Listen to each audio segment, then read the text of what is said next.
Então a gente definiu 3 grandes pilares ali. O primeiro pilar foi eficiência operacional, o segundo pilar foi ofertas de produtos e serviços e o terceiro foi personalização para o nosso cooperado. A primeira coisa foi definirmos os squads, tiramos uma fotografia de como aqueles squads estavam com relação às suas métricas e começamos a mensurar o quanto a gente melhorou de eficiência. Hoje esse processo leva, em média, 35 a 50 dias. A gente conseguiu baixar esse tempo para 3 a 5 dias. Caraca. Como eu consigo escalar a IA dentro de casa no sentido de dar autonomia para os times para que eu não tenha uma área que vire gargalo? Acho que o grande ponto é, começa pequeno, né? Primeiros passos, começa coisas simples, estrutura uma boa governança, que é fundamental começar certo, porque depois que você dá uma escalabilidade no negócio, tentar corrigir lá na frente, o trabalho é bem maior, pode ter certeza. E mais caro. E mais caro.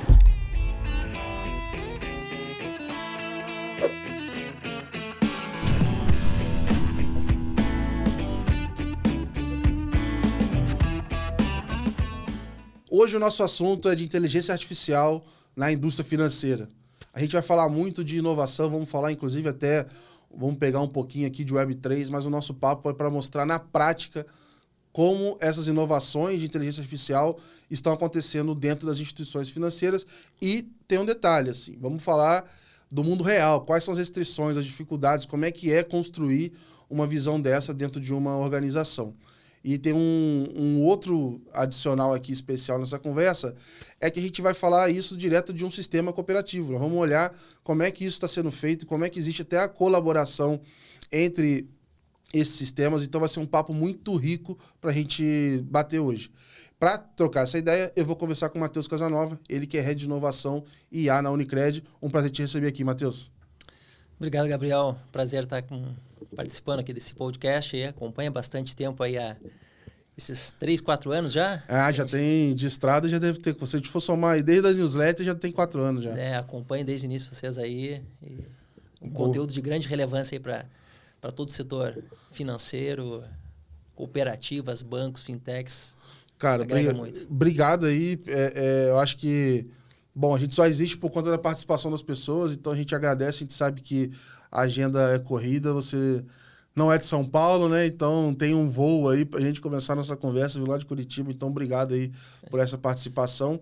A nossa conversa hoje, eu já antecipei um pouco, nós vamos olhar um pouco para o que está acontecendo em IA, mas eu quero dar um passo atrás, né? Eu queria, primeiro, trazer um pouquinho da sua trajetória, porque muitas das pessoas que estão nos ouvindo aqui, elas têm interesse, de repente, em trabalhar com isso e estar próxima.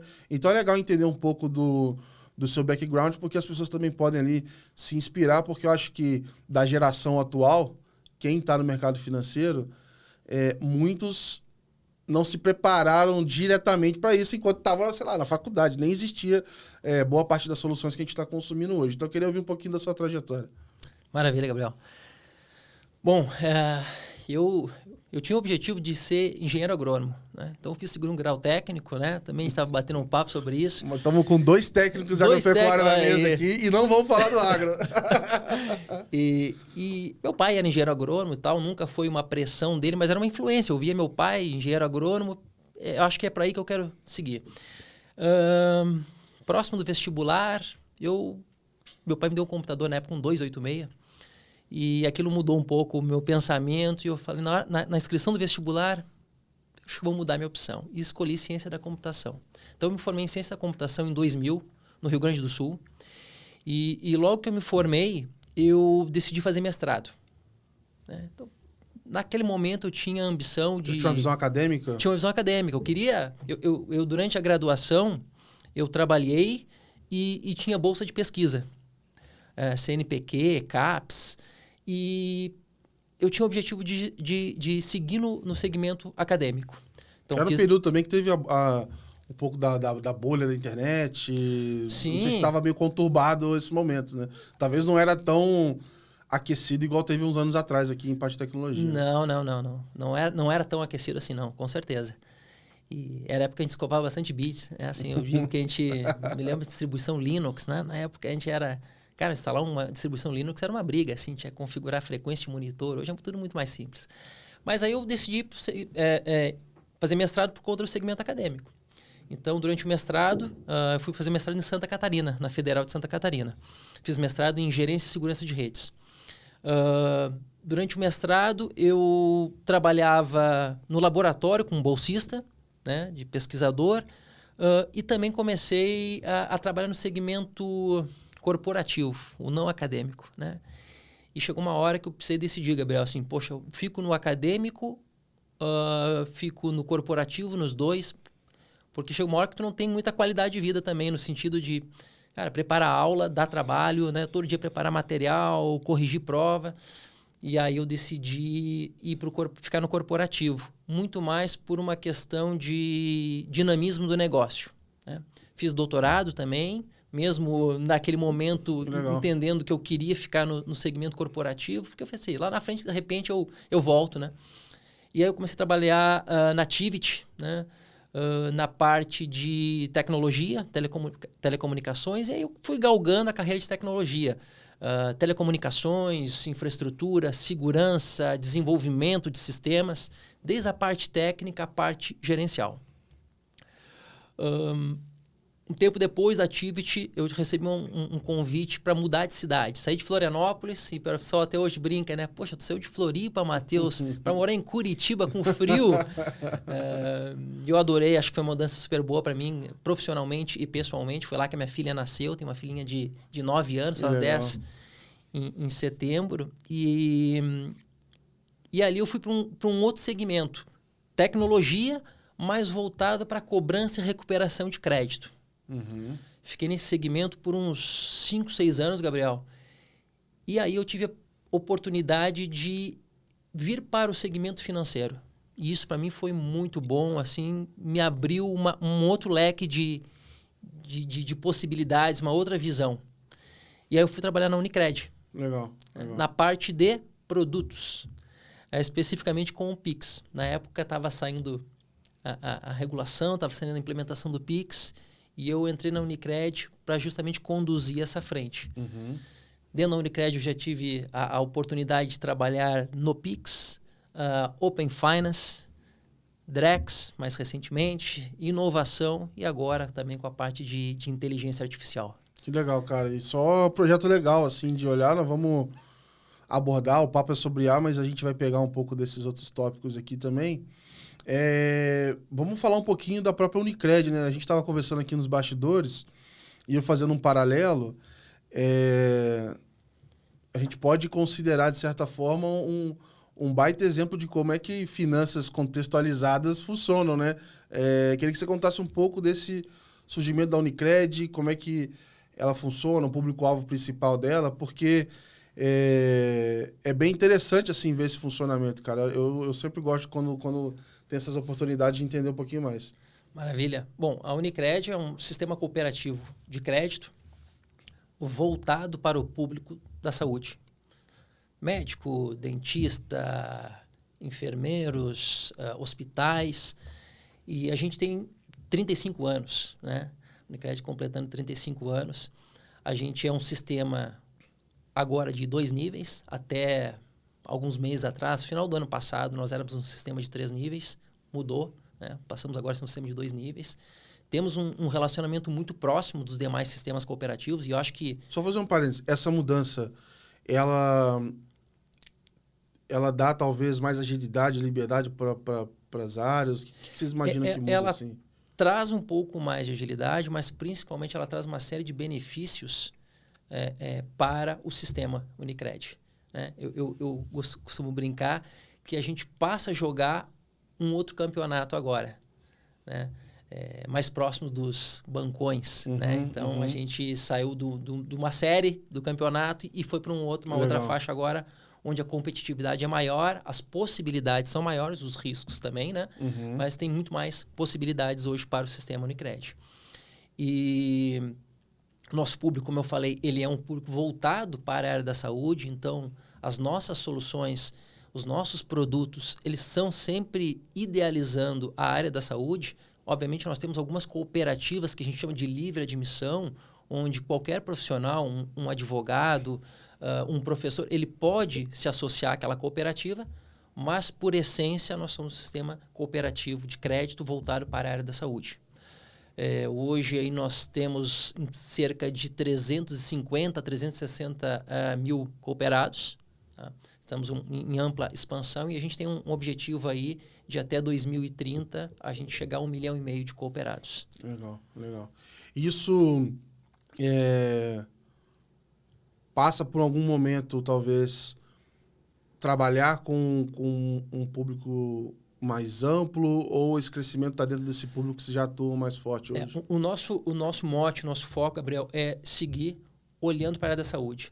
Até porque dentro da área da saúde tem um universo muito grande a ser abordado ainda. Tem muito profissional, muita pessoa jurídica. É isso que eu ia perguntar, PJ também, né? PJ também. PJ também, hospitais, clínicas, consultórios, né, fazem parte do nosso escopo. Inclusive, nós temos uma estratégia bem voltada, no momento, olhando muito para o público PJ. Né, com uma série de produtos e iniciativas sendo trabalhadas e direcionadas para esse público. Legal. Aqui, o nosso caso aqui é muito pequeno, mas se eu chego num lugar... o nosso nicho é muito pequeno, mas se eu chego num lugar que, sei lá, ele é especialista em empresas do audiovisual ou de criadores de conteúdo, cara, é outra conversa que a gente teria, assim, por financiamento de equipamento, etc. Exato. Então, ele já entender do seu contexto para conseguir ofertar isso, pô, imagino que para eles é um paraíso, assim. Com certeza, Gabriel. A gente, tendo como esse mote, a gente consegue, esse público da área da saúde, a gente consegue linhas de crédito muito mais agressivas e interessantes para esses profissionais. Seja aquele médico que está iniciando essa trajetória profissional e precisa montar o seu consultório, seja aquele médico já com uma longa estrada, aquele profissional da área da saúde com uma longa estrada, que quer fazer um financiamento para ampliar o seu negócio.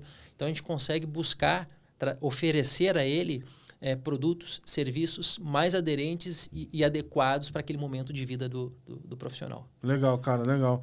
E é bom que a gente já tem esse contexto, igual o número que você falou, cara, 350 mil associados é um número bem relevante, que eu acho que é legal a gente discutir, assim, como vamos falar de inovação, você tem uma base interessante para trabalhar tudo isso que a gente vai falar daqui para frente aqui, dessas criações, né? Eu queria, então... Beleza, você falou que passou por várias áreas aqui, né? Projetos ali do Pix, do Open Finance, do Drex. Eu queria entender um pouco, assim, todos eles, quando você passou, já estavam estruturados na área de inovação? Essa área de inovação, ela foi batizada quando viu que aumentou o portfólio de iniciativas? Como é que foi um pouco isso? Eu estou tendo a oportunidade até recente aqui de ser um segundo papo de área de inovação, e eu fico muito curioso com essa perspectiva do nascimento da área, como é que ela surge, assim. Perfeito. Bom, eu tive realmente a oportunidade de trabalhar com iniciativas que estão hoje na hype, né? O Pix, Open, Drex. E o Pix, não. O Pix, ele nasceu como uma necessidade até regulatória, né? Na ocasião, e nós não tínhamos ainda a área de inovação formada na Unicred. Já o Open, o Drex agora, eles já vieram com a área de inovação formada. Formada, mas é em constante evolução. A gente está sempre evoluindo a área. Sim. A gente, inclusive, no final do ano passado, início desse ano, a gente fez um trabalho de ressignificar a área, de olhar, revisitar a área, as iniciativas e os objetivos que a gente tinha enquanto área, quais são os horizontes que a gente gostaria de olhar. Então, foi um trabalho bem profundo, envolvendo todas as cooperativas, diretorias, para olhar o momento da Unicred. Faz sentido a gente olhar para quais horizontes? H1, H2, H3, que são aquelas iniciativas mais disruptivas. E ali a gente calibrou o nosso portfólio de atuações, onde grande parte a gente entende que ainda está no horizonte, no primeiro horizonte, no H1. A gente tem muita oportunidade de melhorar a eficiência dos produtos, a eficiência operacional interna, né? Temos um percentual já maior do que nós tínhamos até então no H2, ou seja, como eu aumento essa minha base de cooperados, tanto em volume de cooperados, quanto como eu faço para, dentro da base atual de cooperados, levar um portfólio maior de produtos e serviços para o Gabriel, que já é um cooperado nosso, mas consome poucos serviços aqui dentro. E um percentual que aumentou pouco, mas aumentou, que é com relação a H3. Como eu faço para incorporar dentro do público da área da saúde novos produtos, novos serviços que não são necessariamente apenas produtos financeiros? Legal. Isso, de novo, né, te posiciona ainda mais para este público, aumenta a chance dele continuar com você, já que você não entrega só, entre aspas, o comoditizado, né? Você tem mais coisa ali agregando, então é bem legal. A gente a gente roda ciclicamente pesquisas com os cooperados, aplicando uma série de metodologias e recentemente, 2 dias atrás, saiu a última pesquisa e nessa última pesquisa ele traz justamente esse percentual de satisfação do nosso cooperado. Né? Seja com relação aos produtos e serviços que a Unicred oferece a ele, seja com relação ao atendimento. Porque um dos grandes diferenciais do cooperativismo, aí voltando ao início da nossa conversa, é justamente essa proximidade. Né? A gente preza muito pelo atendimento pessoal, olhar no olho do cooperado, conhecer a necessidade do cooperado.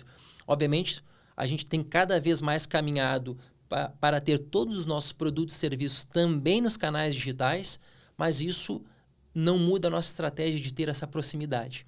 E aí, só voltando, dando um passo atrás também, o Open foi... quando começou a iniciativa do Open, há uns 3, 4 anos atrás, ele veio também via área de inovação. Legal. Veio via área de inovação e a gente começou ali, desde estruturação de uma área, né, até, mais recentemente, uns 2 anos para cá, olhar fora do regulatório, que era o grande desafio, né, que a gente sempre falava de Open Finance. Poxa, como é que eu faço para não olhar só para o regulatório? Como é que eu faço para olhar também agora oportunidades? Porque a diretoria começa a cobrar uma hora a conta, né? Sim. Só colocar dinheiro em equipe, nas integrações, né? E semanalmente a gente tem alguma atualização para fazer. Você está fazendo só a fundação, a hora você quer ver a casa, né? O prédio, exatamente, né? O que está saindo aí, né? Então, a inovação começou a ter um papel muito importante nesse sentido também.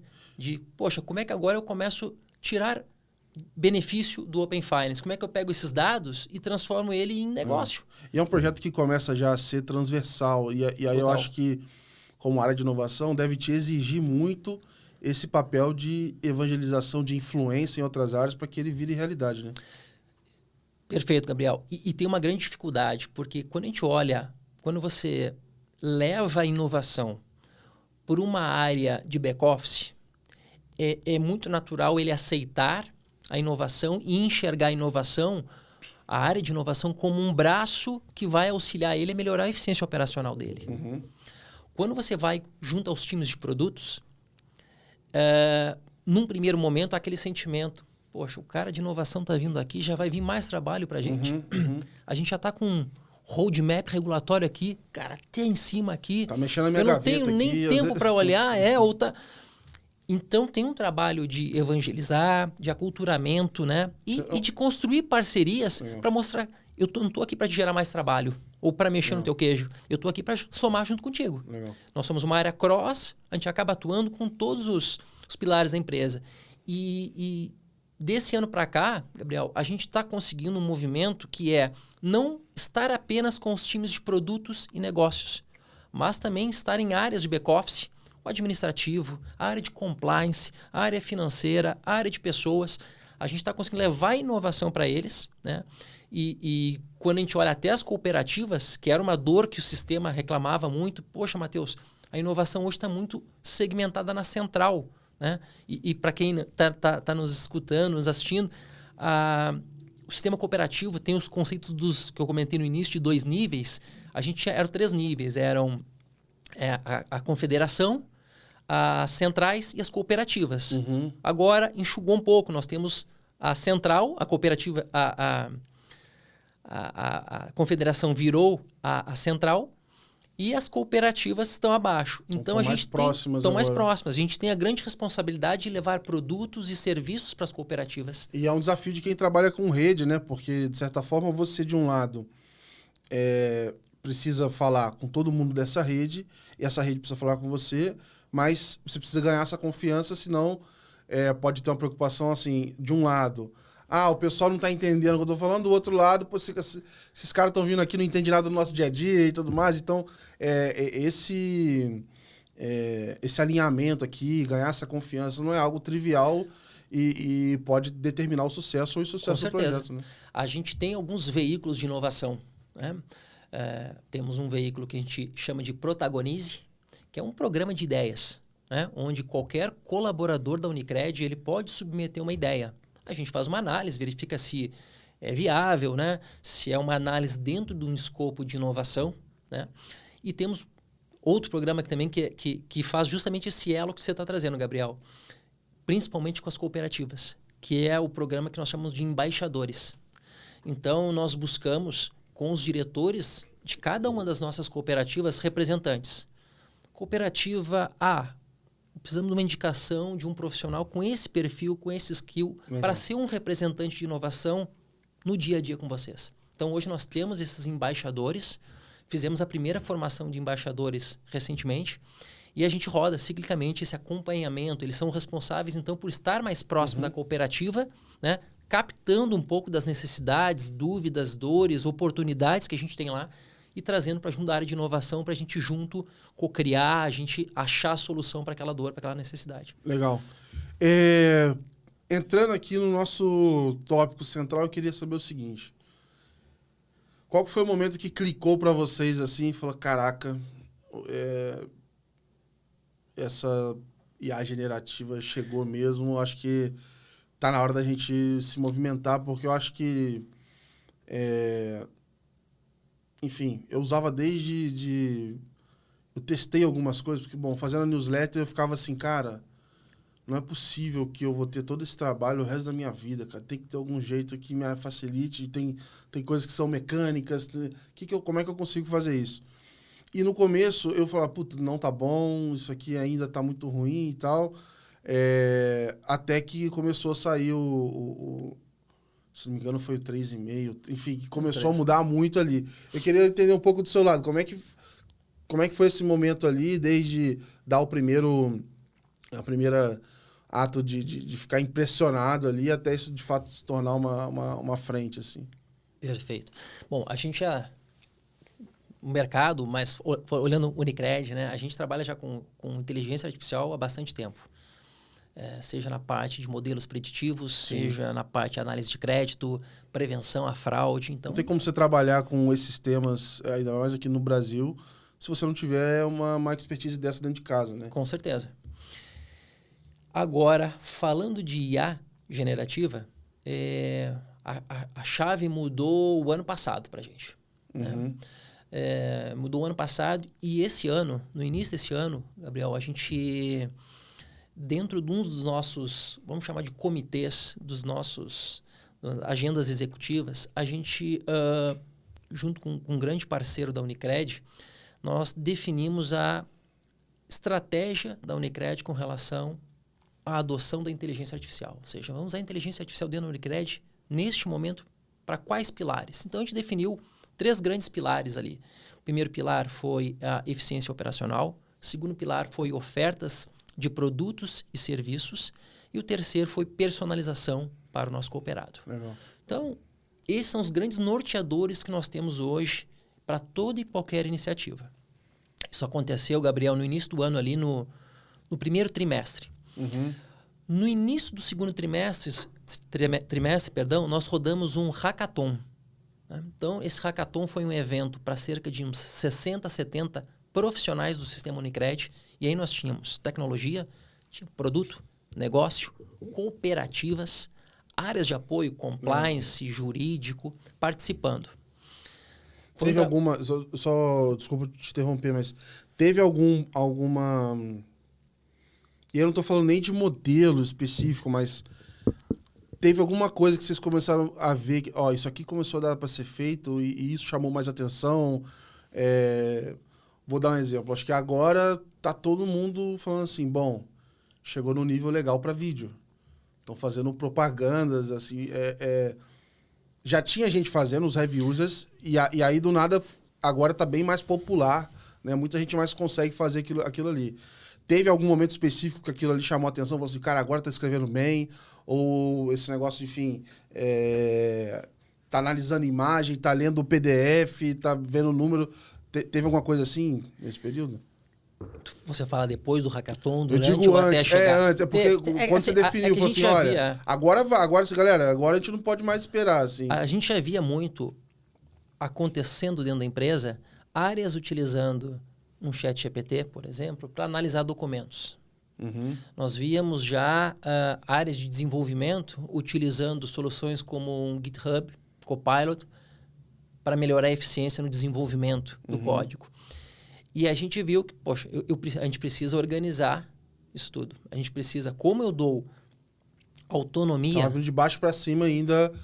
Beleza, vamos usando e vendo... Vamos usando e vendo em que momento a gente vai chegar. Só que acendeu uma luz porque a gente precisa dar se extracionar, dar essa autonomia para as áreas, para os times utilizarem inteligência artificial. Não adianta a gente brigar contra a realidade, mas eu preciso ter uma governança sobre isso. Uhum. Foi por isso que a gente viu a necessidade de, primeiramente, definir qual era a nossa estratégia com relação à inteligência artificial. Legal.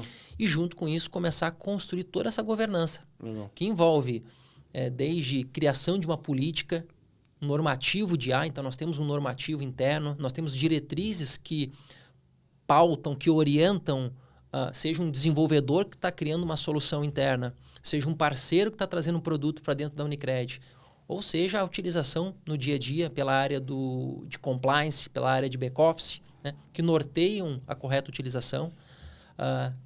Toda a parte de capacitação, workshops, orientação, aculturamento das áreas cooperativas. Então, a gente tem rodado as cooperativas dando essa orientação. Né? Qual é o risco de eu utilizar a inteligência artificial? Pegar um GPT, um chat GPT e subir uma planilha com dados privados da Unicred. Posso, não posso? Que tipo de documento eu posso subir lá?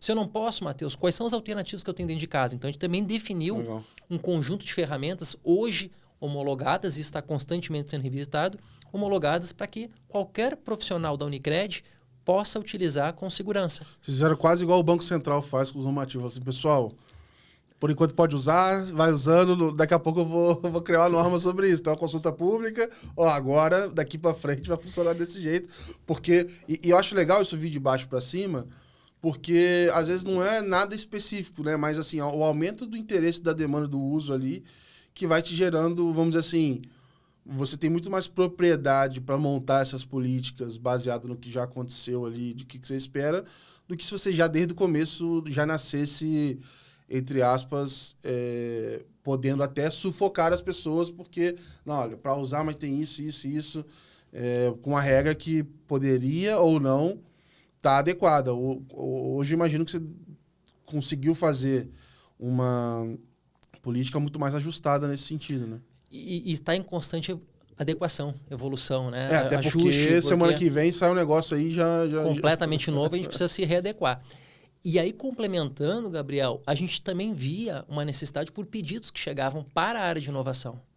Pô, eu preciso melhorar a eficiência de um processo meu aqui. Legal.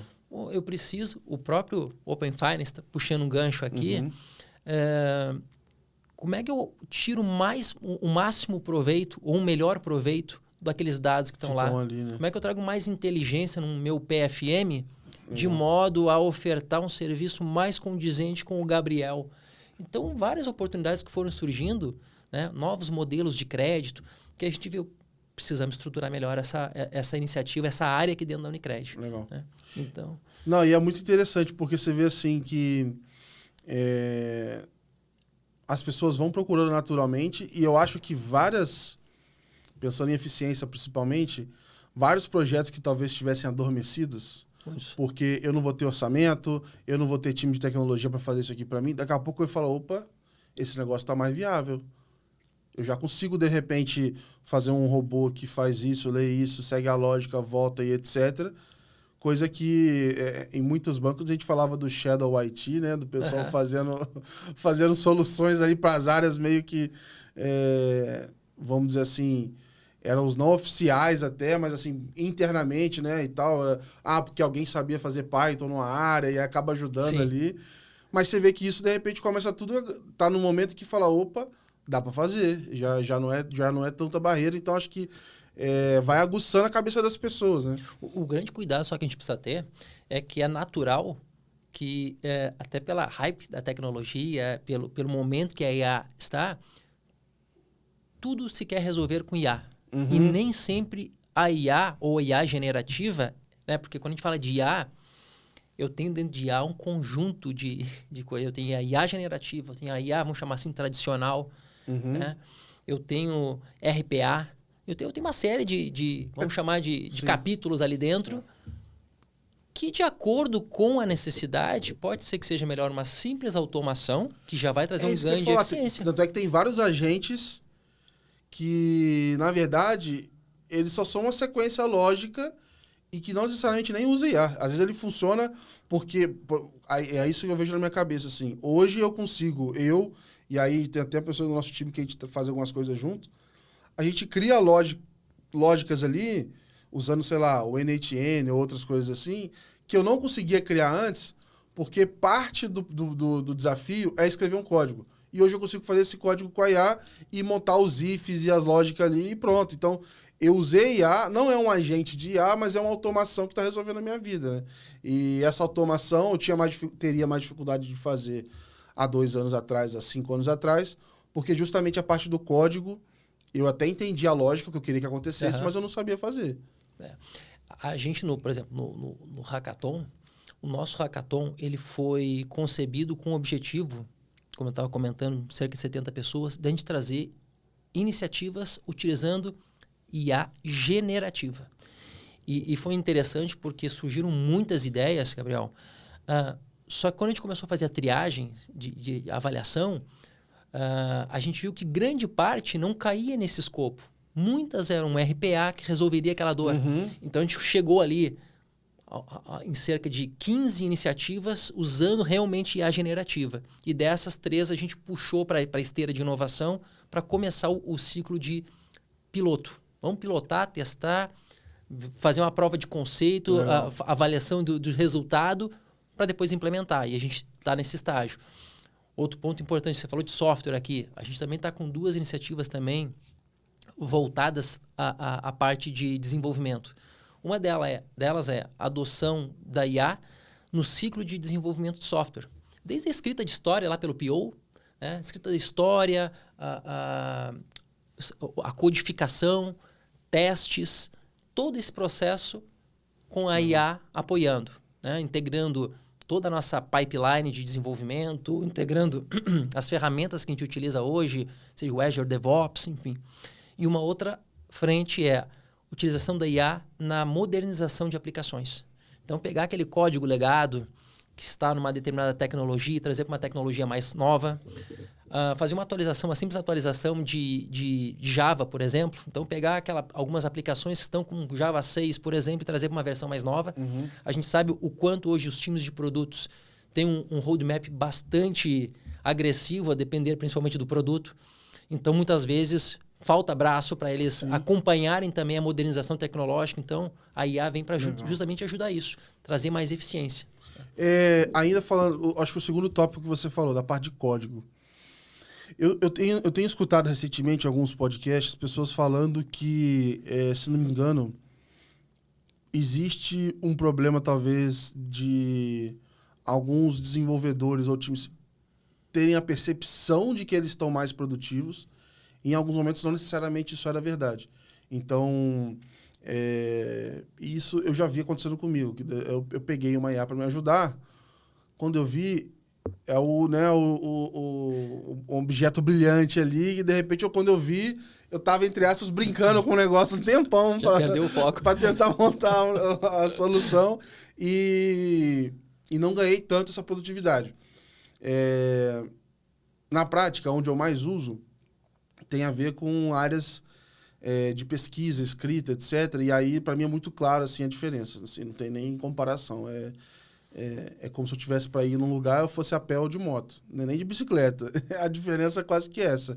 Agora, como é que você percebe isso e, de alguma maneira, se dá para mensurar? Como é que vocês fazem? Porque eu imagino que não é só abrir o Copilot e sair Não. mexendo, né? E aí eu queria entender um pouco isso também, porque vai ser um exercício que não vai acabar nunca, né? As ferramentas vão melhorando, então isso vai sendo ajudado, mas eu tenho essa visão de que é uma inteligência aumentada, né? Ela pega a pessoa e dá superpoderes para ela ali fazer as coisas, né?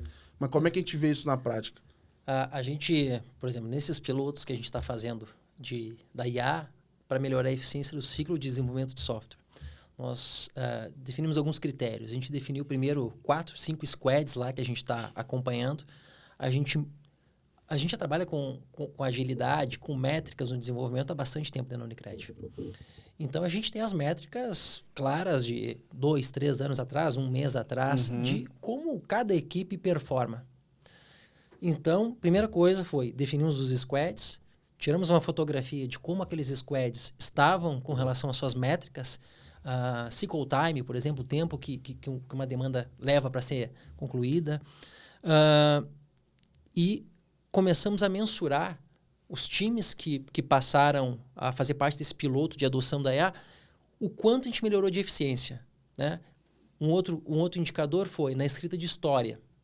A gente precisou contar muito com a ajuda dos POs, né? O PO, então, utilizando a IA, ele precisou fazer depois um trabalho de acompanhamento para verificar como estava a qualidade daquela história. Esse aí é o indicador, se o time de tecnologia não reclamar que tá faltando história, etc., tá aprovado. Tá aprovado. Porque tem umas histórias que o pessoal escreve às vezes que na correria ali, não dá pra preencher, quando você vê o negócio linhas, não tá completo. Você fala que história mais curta, foi um tweet. Casos de uso, por exemplo, de teste, né? Ou mesmo o teste unitário, né? Que tem uma grande... Alguns desenvolvedores relutam em fazer o teste unitário, né? E aí manda lá para o QA depois retorna a demanda, a atividade, dizendo que, pô, tá quebrando, tá dando erro aqui, tu não testou. Então, a gente já consegue sanar, resolver no ciclo. Já faz o teste unitário baseado naquele test case que foi criado. Então, traz muita agilidade, sim, Gabriel. Obviamente, eu posso me perder ali, como qualquer coisa, né? Sim. Com a própria internet, né? Eu sento no navegador, fazer uma busca, daqui a pouco, se eu não manter focado, eu daqui a pouco estou pensando em outra coisa que não tinha nada a ver com a pauta aqui da Cara, às vezes eu fico gerando as imagens nada a ver, cara. É o risco que a gente... Porque eu abro lá e falo, pô, legal, o que mais que ele faz? E aí eu fico Mas tu sentou lá fazer outra coisa, né? Sentou lá para gerar uma imagem no logo do programa. Daqui a pouco você tá fazendo outra coisa. Eu falo, meu Deus, o que eu tava fazendo mesmo, cara? É o risco que a gente tem, da gente sair do foco, porque ela te dá uma margem muito grande. Agora, a gente viu que os nossos desenvolvedores já utilizavam com a IA há bastante tempo lá dentro. Sim. Né? O que a gente está fazendo agora vamos oficializar isso. Vamos definir qual é a ferramenta que a gente vai usar, qual é a ferramenta corporativa para tudo isso. Né? Uma área que a gente conseguiu metrificar claramente, Gabriel, a eficiência foi no atendimento interno. Eu vi que acho que vocês conseguiram fazer, eu não sei se esse era interno ou era de cliente, mas era um número de mais de 19 mil atendimentos. Eu cheguei a ver uma matéria sobre isso. A gente tem algumas iniciativas. Né? Hoje, a gente tem 2 soluções que atendem 2 chats. Aí, né? Até brincando que são 2 pessoas, 2 pessoas que você tem que apresentar. E o Edu. Né? Boa. O Edu é o nosso atendente virtual para público externo. Tá bom. Cooperado, precisa fazer uma ação, tirar uma dúvida, ele interage com esse agente. E eu tenho a Duda, que é para público interno. Então, essa é a diferença, a Duda e o Edu. Um é interno, outro é externo. Só falta o Du agora para completar o trio aí, cara. E aí, o que a gente está fazendo agora, foi até uma iniciativa que veio do próprio Hackathon que eu comentei, é a evolução da Duda. Porque a Duda hoje, ela utiliza IA, é interno, exato, ela usa IA, mas não é IA generativa. Então, a gente está trazendo também para ela a parte da IA generativa. O interno, imagino que no interno você pode correr um risco maior para aprender coisas que vão alimentar Por isso que na nossa estratégia, a gente está olhando ainda muito para dentro de casa. Que é o lugar de testar as coisas. Testar. É personalização de serviço, é ofertas de produtos e serviços, mas é o gerente de relacionamento analisando, facilitando, por exemplo, como eu posso facilitar a geração de insights para o gerente de relacionamento que está atendendo um cooperado. Aí a generativa está embutida lá. Agora, para levar para o cooperado, algumas coisas a gente ainda tem que ir com um pouco mais de cadência para... final.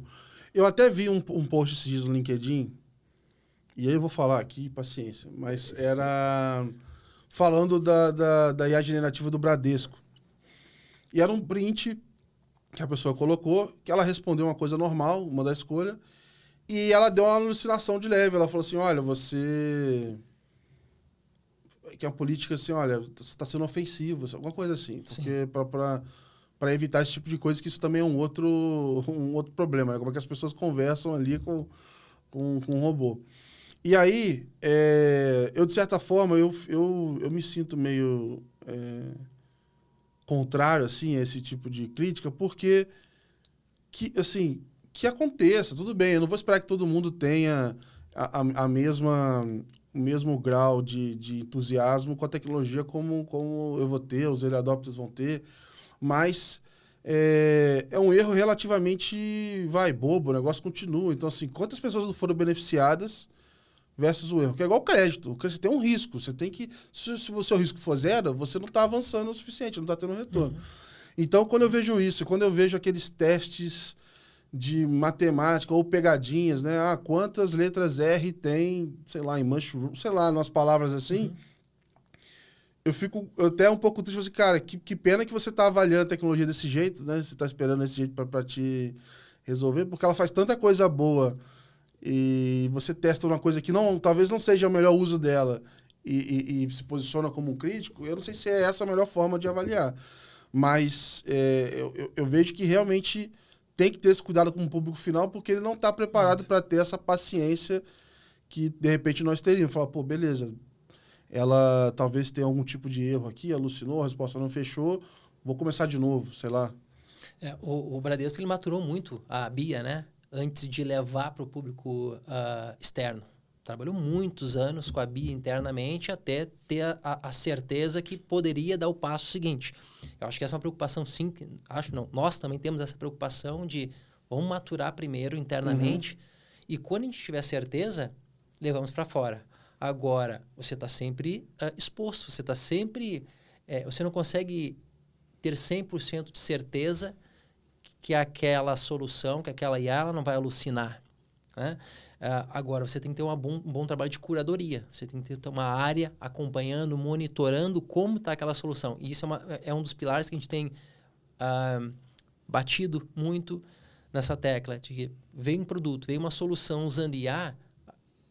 De alguma forma, depois, a curadoria, o acompanhamento daquele produto, daquele serviço, daquela solução, ela precisa estar dentro do ciclo do produto, seja com suporte, seja com operações, monitorando como está daqui a pouco vai ter acurácia. Vai ter essa opção, talvez, para o usuário, do tipo assim, olha, essa resposta não só não me responde, mas, sei lá, ela tá um pouco estranha, não sei. Mas é que, Gabriel, se tu olhar... muitas soluções ainda colocam, né, que há uma recomendação. É que nem internamente. Né? O que a gente tem pregado muito é você gera um resumo de uma reunião. Muita gente não está ao trabalho nem... E é uma coisa simples. É interna, que é minha para você, Gabriel. Então, fiz a reunião e vou te mandar o resumo da reunião. Tem gente que gera, copia e cola e tchau. Não se dá o trabalho de ler. É que o cara, vamos botar aí que ele gastava, estou chutando aqui, 20 minutos para fazer uma ata. Agora ele faz em... Ele quer fazer em 0. Talvez ele possa fazer em 2. Os 2 para ele bater o olho e ler e já resolvia. Poxa, né? não foi bem isso que eu quis dizer nessa reunião. De 20 para 0, acho que esse salto ainda não dá para fazer. Não. Por isso que é o uso da IA responsável. Né? A gente tem que estar olhando o conteúdo que está sendo gerado. No final, o responsável pelo conteúdo somos nós. O consumo daquele conteúdo, a utilização daquele conteúdo, não é a responsabilidade da IA, é a responsabilidade do ser humano, da pessoa que está utilizando ela. Então, esse é um item que a gente tem pregado muito com todos os nossos colaboradores para que fiquem atentos. Utilizou IA para fazer um resumo de um artigo, de um livro, de uma regulação, não tem problema, é para isso. As fontes, a tecnologia está aí, dá uma conferida, mas olha as fontes, exato, vê se aquilo é verídico. verídico. Ele inventava... Eu pedia, assim, eu queria pegar alguma frase na newsletter.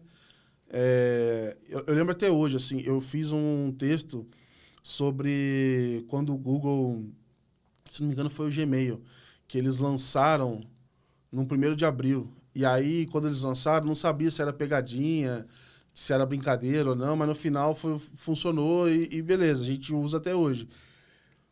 E eu queria pegar frases da época, de pessoas, como é que foi essa reação. E aí eu pedi, falei, me ajuda a encontrar frases sobre isso.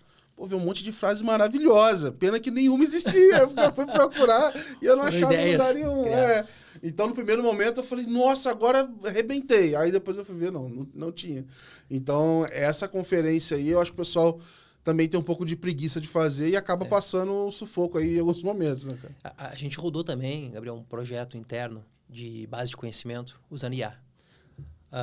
Para agilizar justamente o atendimento do time de suporte. E a gente conseguiu uma eficiência de 85%. Caraca. Obviamente, ao longo dessa jornada, né, a gente teve bastante barreiras e contratempos que a gente precisou ir ajustando.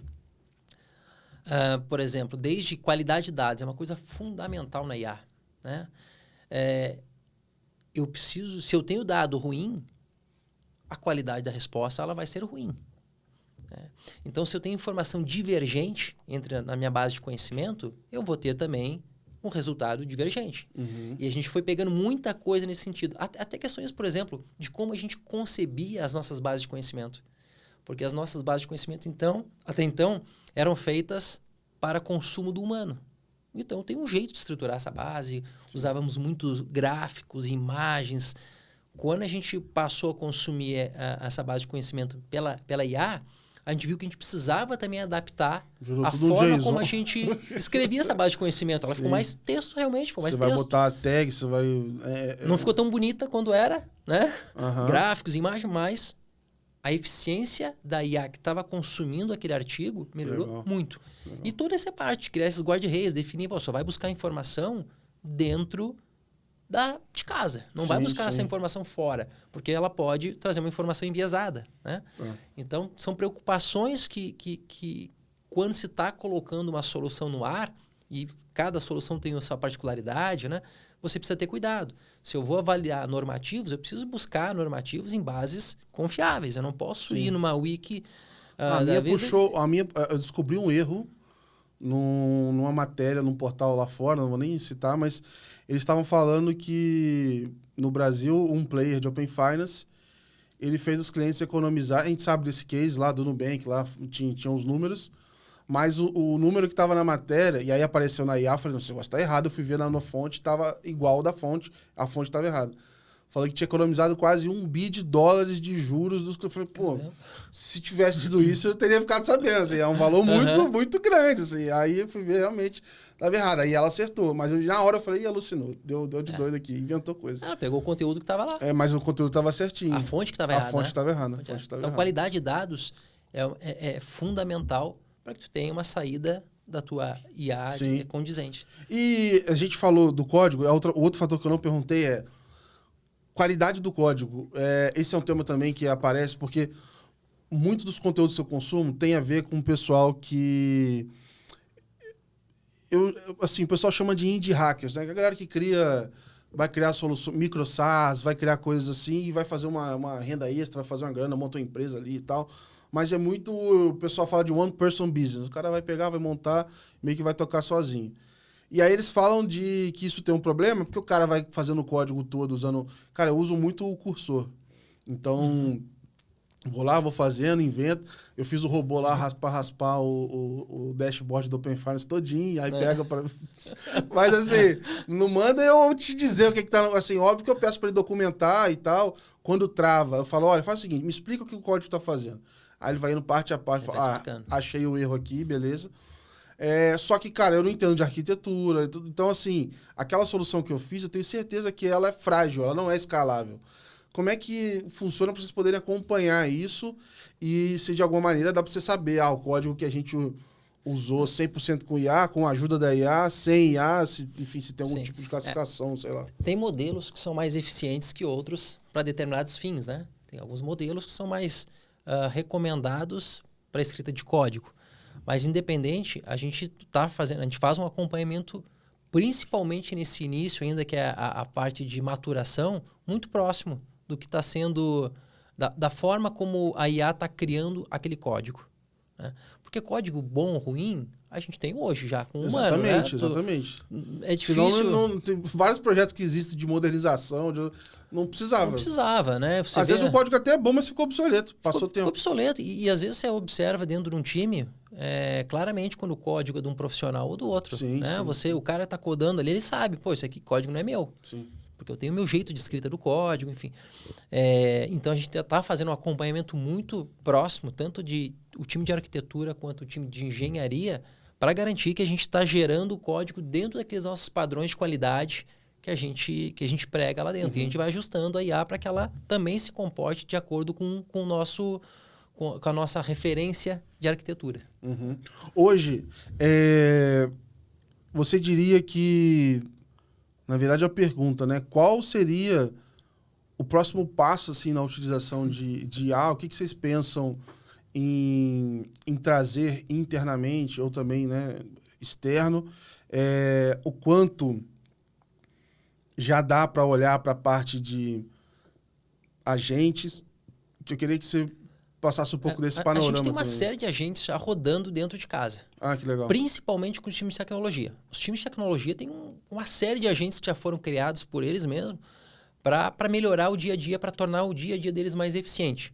Desde a entrada, o onboarding de um profissional. Então, a gente tem um agente lá que faz o onboarding de um novo profissional. Que maneiro. Antes precisava ter um profissional, o Gabriel entrou aqui no nosso time de desenvolvimento, e você tinha que alocar um profissional para fazer, literalmente, o onboarding dele ponta a ponta. Fora 1 milhão de acessos e não sei o quê. Acessos. Vai jogar aqui, ali. Então, tudo isso a gente hoje já faz com os agentes. A gente já ajuda muito o time de tecnologia nesse sentido. Quanto aos próximos passos, Gabriel, tem muita coisa para fazer dentro de casa ainda. Mas muita oportunidade para melhorar a eficiência operacional dentro de casa. Hoje, o primeiro critério que a gente tem utilizado é o retorno que aquela iniciativa traz. O segundo é braço, literalmente, né? Por isso, a nossa preocupação em como eu consigo escalar a IA dentro de casa, no sentido de dar autonomia para os times, para que eu não tenha uma área que vire gargalo. Porém, eu preciso escalar com aquela governança, com cuidado, né? Definindo, por exemplo, a gente está testando agora uma solução que vai nos trazer essa flexibilidade de definirmos 2, 3 modelos, que são os oficiais para a Unicred. Eu consigo fazer toda uma gestão de acessos, gestão de custos, né? Ratear, porque também é outro ponto importante, né?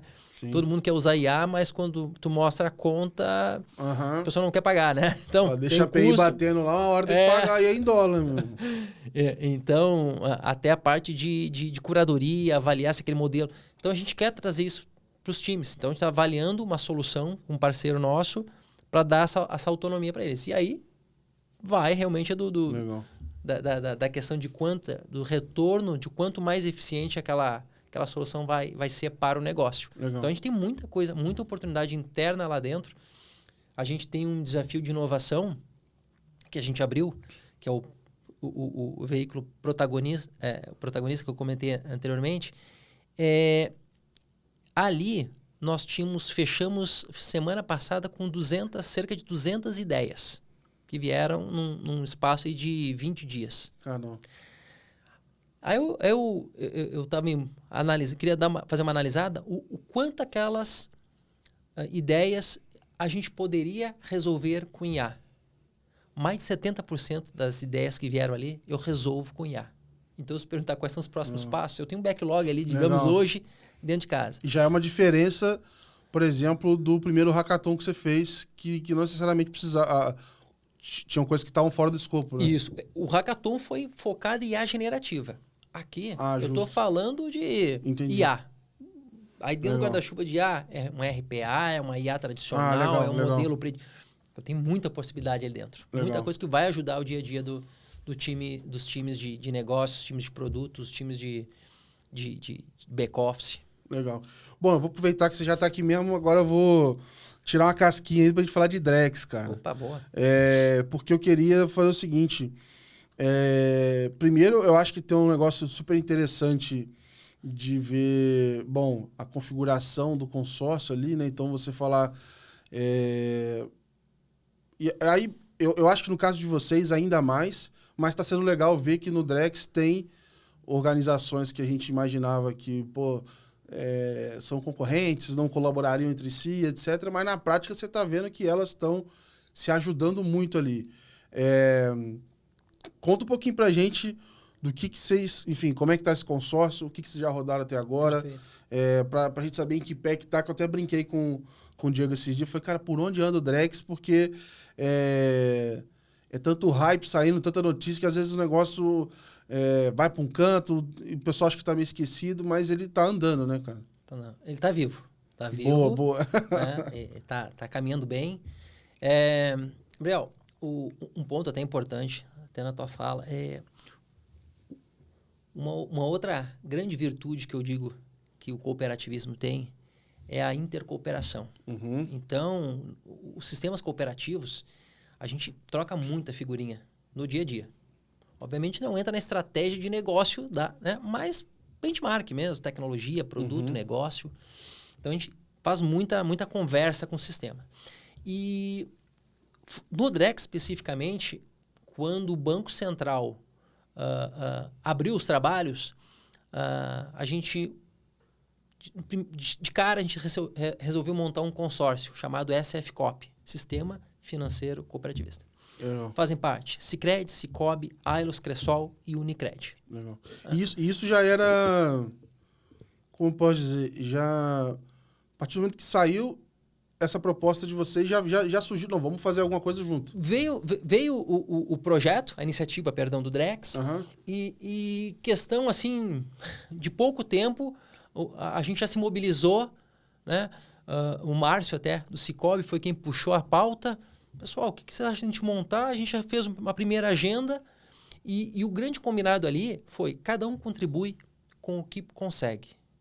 Tanto em recursos financeiros quanto em recursos técnicos. Porque para quem talvez não esteja por dentro, quando, né, o Banco Central fez essa convocação para aprovar os grupos ali para fazer participar ali do piloto, etc., as organizações estão alocando recurso caro, porque é um recurso que está escasso no mercado, que entende daquilo ali, para desenvolver, para testar esse piloto. Então, assim, é um investimento, vamos dizer assim, dá para até classificar em P&D, assim, nesse momento, assim. Total. E não é fácil você parar pessoas para colocar ali e dedicar a isso, né? Total. Você tem instituições com diferentes níveis de maturidade, quando a gente fala da temática de ativos digitais. Sim. Né? E você tem o fato de, realmente, são profissionais com um determinado background, um determinado conhecimento, que estão alocados em outros projetos tão estratégicos quanto. Como é que você tira? Você não vai ter aquela alocação full-time do Matheus para aquele projeto. Você tem que... É mais uma bandeja para a gente equilibrar no dia a dia. Sim. Então, a gente fez esse combinado. Olha, cada um contribui com o que consegue. Então, a gente passou pela fase 1, pela fase 2 e agora a gente já vai discutindo a continuação na fase 3. E um outro ponto importante, eu já falo um pouquinho de como foi essa trajetória até aqui, Gabriel, mas eu acho que um ponto também importante da gente trazer foi o papel do Banco Central. Né? A gente viu isso muito forte no Open. Se não fosse o Banco Central, a iniciativa não teria tracionado da forma como foi. Exato. O Banco Central tem um papel fundamental. E no Drex a mesma coisa. Inclusive, incentivando essa cooperação entre as instituições. A gente vê que tem consórcios formados por instituições financeiras, empresas de tecnologia. No nosso caso aqui, na fase 2, em que a gente está fazendo um teste de compra e venda de imóveis tokenizados com alienação fiduciária, junto conosco, junto com a SFCOP, nós temos Caixa e Banco do Brasil também rodando conosco. Então, o regulador teve esse papel super importante de trazer para junto essa cooperação entre bancos, cooperativas, alguns casos fintechs. Então, é muito, muito importante essa participação. E falando um pouquinho do projeto, dessa iniciativa, Gabriel, a gente está fechando a segunda fase, fechou basicamente a segunda fase agora. A primeira fase ali foi aquela fase muito mais de validar até mesmo tecnologia, né? Que eu lembro que saíam notícias assim... grupo tal conseguiu fazer o nó, a conexão. Exato. É bom até explicar para o pessoal o que era isso e fazia parte da primeira fase ainda, certo? Isso. O Banco Central lá atrás, no início, definiu uma arquitetura, definindo alguns componentes chaves, algumas premissas, escalabilidade, segurança, que chamava, não sei o que, Bezo. Bezo. Né? E aí ele definiu a arquitetura e as instituições, os consórcios, chamados de consórcios, são 16 consórcios, se eu não estou enganado, são 16 consórcios, precisavam, durante a primeira fase, validar toda essa parte tecnológica, implementar um nó. Então, cada consórcio tem um nó que se comunica entre eles e com o Banco Central. É quase a primeira fase assim, falar, pessoal, temos uma rede funcionando entre nós aqui, com um padrão que a gente combinou. Escalável, respondendo tempo de resposta aceitável, seguindo os pré-requisitos de arquitetura que foram definidos. E aí, nessa primeira fase, foram feitos testes simples, né? Compra e venda de títulos públicos federais, por exemplo, transferência entre instituições do mesmo banco ou da mesma cooperativa e de cooperativas ou bancos distintos. E aí essa transação, vamos dizer assim, sendo validada pela validada. Tinha que validar o ciclo completo. Legal. Validado. Conseguimos fazer uma transferência, uma compra, uma venda. Bonito. Porém, quando a gente veio para a fase 2, o Banco Central incrementou o escopo. A gente viu o quê? Privacidade dos itens de escalabilidade, tempo mas a parte de privacidade foi algo que não foi plenamente atendido na fase 1. Então, na fase 2, a gente teve como mote trabalhar a parte de privacidade e, principalmente, casos de uso. Legal. Então, foram criados 13 casos de uso, se eu não estou enganado, Gabriel. Acho que são 13 casos de uso. O do consórcio nosso, o SFCOP, foi justamente a compra e venda de títulos públicos, né? Tokenizados. Compra e venda de imóveis tokenizados. Então, aí eu queria até entrar um pouco mais nisso aqui. O que é isso e o que vocês estão resolvendo quando você traz essa tokenização para este processo de compra e venda de imóvel, que, enfim, a gente sabe que dor não falta para ser resolvida, mas eu queria ouvir de você, assim. Vamos lá, então, Gabriel. Um outro ente muito importante foi a ONR, que veio para esse fase 2 conosco aqui no consórcio. Porque sem eles, a gente não ia conseguir... A ONR Ela é responsável pelo registro de imóveis. Tá bom. Tá? Registro eletrônico de imóveis. Então, ela tem um hub que orquestra todos os cartórios de... Então, a gente não conseguiria fazer o ciclo completo da compra, do registro, da venda do imóvel tokenizado, né, que é um imóvel representado digitalmente, vamos chamar assim, se não tivesse esse ente junto conosco. Então, foi outro ponto bastante relevante e importante. Legal. Então, hoje, quando tu compra um imóvel, né, tu sabe o rito que é, né, a burocracia que é, o vai e vem de papéis. Hoje, esse processo leva, em média, 35 a 50 dias. Em média. Depende de uma série de fatores, mas depende de estado, enfim. Mas essa é a média, 35. A gente conseguiu, ao final do processo de comprar, vender, de registrar o imóvel, comprar, vender, a gente conseguiu baixar esse tempo para 3 a 5 dias. Caraca. E há uma expectativa, né? Tornando esse processo aí, mais eficiente. É um piloto ainda, né? É um piloto. É ambiente, obviamente, é importante deixar claro, é um ambiente não produtivo, né? Isso não está rodando nenhum... Tu não vai conseguir fazer isso. Não vai conseguir fazer isso. Se eu abrir o aplicativo do meu banco... Não, ainda não, né? Mas a gente conseguiu fazer isso em um ambiente controlado, um ambiente simulado, né?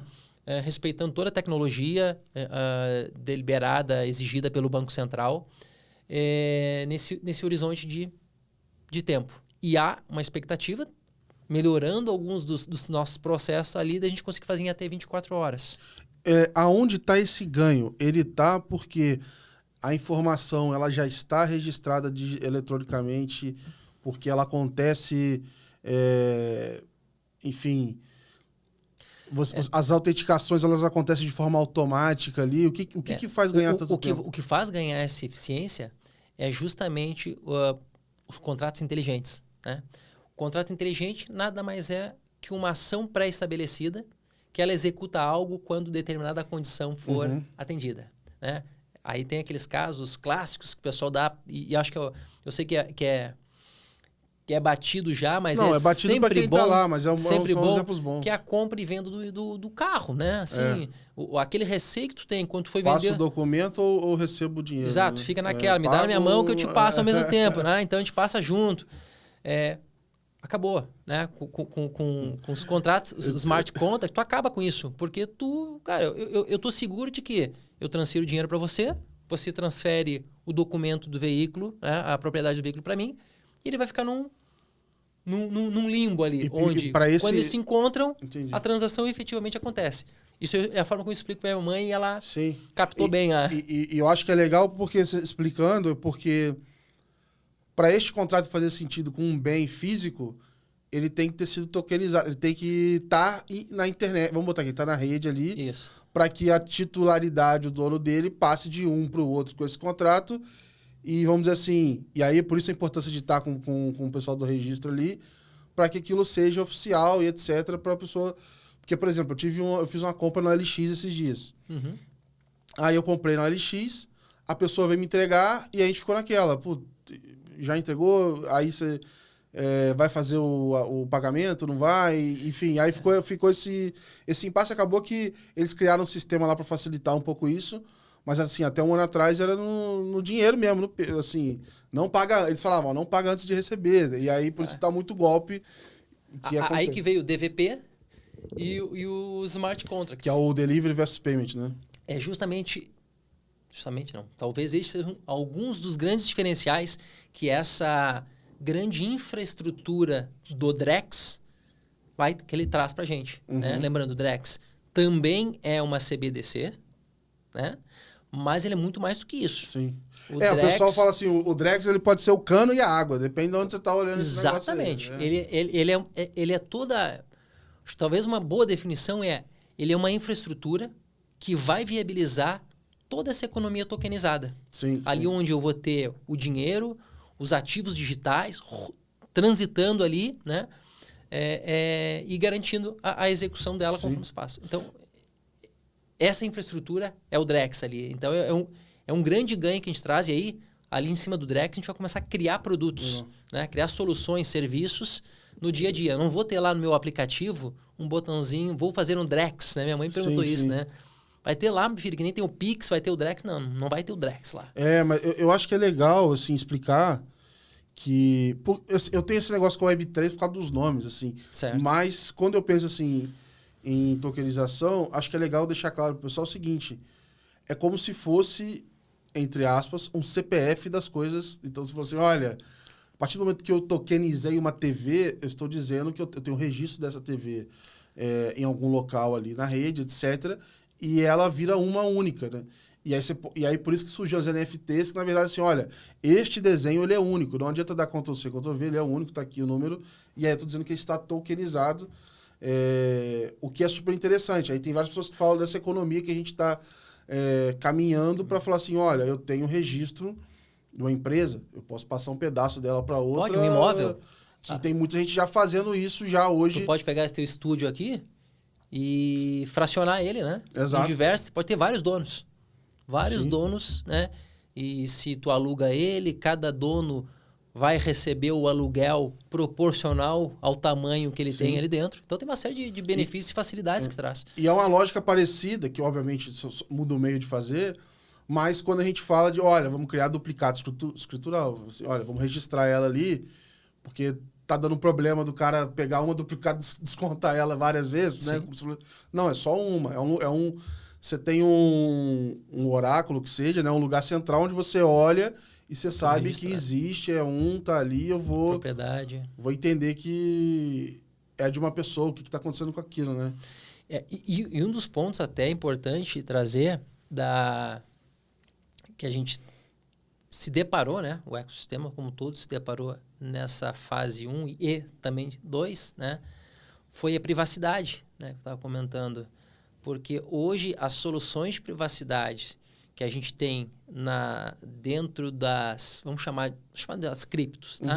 Ela não atende às exigências de uma CBDC, uma moeda de banco central. Ela precisa respeitar algumas políticas de combate ao terrorismo, lavagem de dinheiro. Eu não posso ter uma privacidade restrita total. Exato. Né?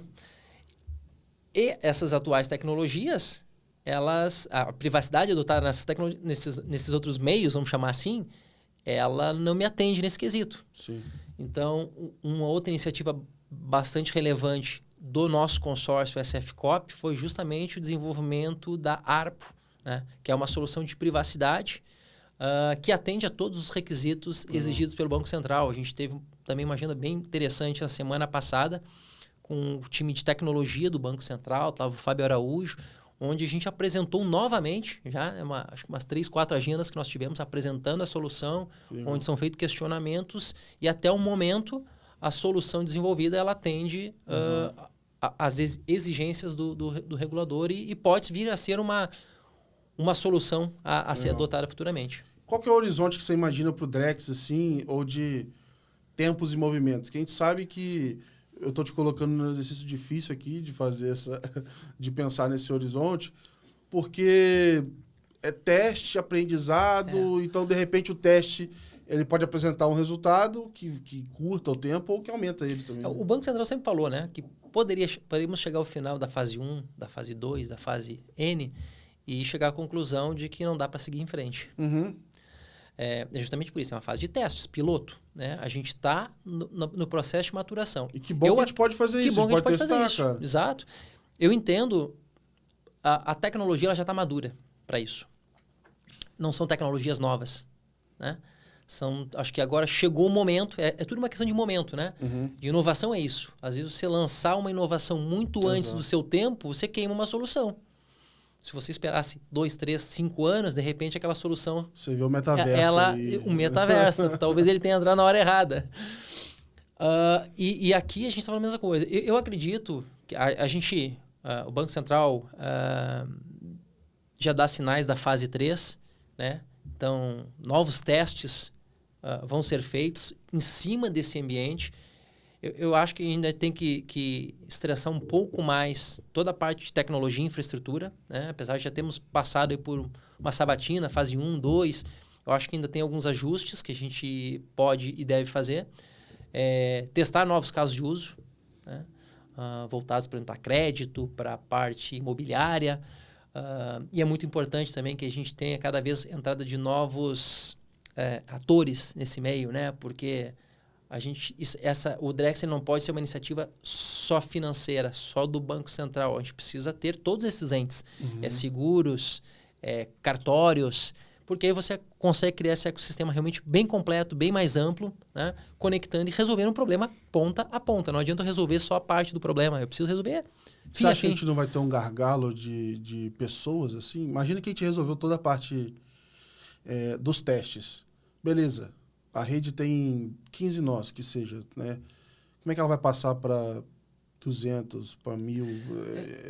Assim... Você fala o quê? Conhecimento, do background dos profissionais? Exatamente, das pessoas, porque você vai ter que ter uma formação, talvez, ali, que eu já vejo isso no Open Finance, por exemplo. A facilidade com que a gente navega não é a mesma em seguros, não é a mesma quando você vai falar de Open Data em geral. Você tem empresa... que APIs, portal desenvolvedor, nada disso é uma realidade para eles, né? Sim. E aí você vai falar de Web3 aí que... Tem, Gabriel. A gente tem... É muito desuniforme, se é que podemos usar esse termo aqui. Se a gente olhar as equipes técnicas, né? Uma coisa que eu tenho falado muito para os nossos parceiros, a gente trabalha lá com modelo de outsourcing para alguns serviços. Já fica a dica aí para você que está estudando em casa aí, correndo atrás, porque, cara, não tem gente, né, cara? Mas é o que eu falo para eles. Eu digo assim, pessoal, vocês precisam começar a formar profissionais com background nessas tecnologias aqui. Blockchain, Web3, porque daqui a uns 2 anos, talvez menos já, porque eu comecei a falar isso aí para eles no final do ano passado. Vai dar briga de foice aí. Não vai ser tão normal eu te pedir um profissional com essa característica quanto é hoje eu te pedir um profissional com um background em Java, por exemplo. Que hoje é comum. Hoje você não tem... Eu estou usando Java porque é a nossa stack lá, né? Mas eu vejo que vai ter um trabalho assim, de formação, né? Eu vejo algumas empresas já trabalhando, formando profissionais internamente. Legal. Né? A gente na Unicred, a gente tem um programa de formação de novos profissionais, né? A gente tem trabalhado, obviamente, as stacks são mais comuns lá dentro. Então, já tivemos turmas de formação de back-end, tivemos turma de formação de profissionais para iOS e Android. Eram dores que a gente tinha para conseguir recrutar profissionais, né? Principalmente pelo aquecimento de mercado. E aqui a gente também está falando dessa questão de aquecimento de mercado, né? Tem pouco profissional, né? Assim, se a gente for olhar versus outras tecnologias, e ao mesmo tempo é um mercado bastante aquecido. Então, os bons profissionais, eles estão super bem alocados, né? Trabalhando com um bom salário. Então, como é que a gente atrai talentos também? Já tem bastante empresa com ar. Não, se você faz a lista de quem está participando dos consórcios, muito possivelmente todo mundo ali, se tem um bom profissional, vai querer. Sim. Só naquela lista ali. E a tendência é que esse negócio vai aumentando. Né? Uma dica que eu dou assim além dessa formação de profissionais, trabalhar com... É você formar boas parcerias. Então, tem muito parceiro bom de mercado, empresas com soluções que podem até... Às vezes a pessoa me pergunta, Matheus, como é que eu quero entrar agora no Drex, né? Eu quero começar a olhar para isso. Como é que eu faço? Eu digo um ponto que faz... lógico, estudar. A documentação, ela está pública, ela está lá. Você pode acessar o site do Banco Central. Legal. A documentação está lá para você ler de ponta a ponta. Parcerias, né? Tem muita empresa que pode te ajudar a acelerar. Né? Você não precisa subir o teu nó internamente. Mas eu não tenho conhecimento, uma equipe para subir um nó. Como é que eu subo esse ambiente dessa arquitetura do Drex? Parceiros.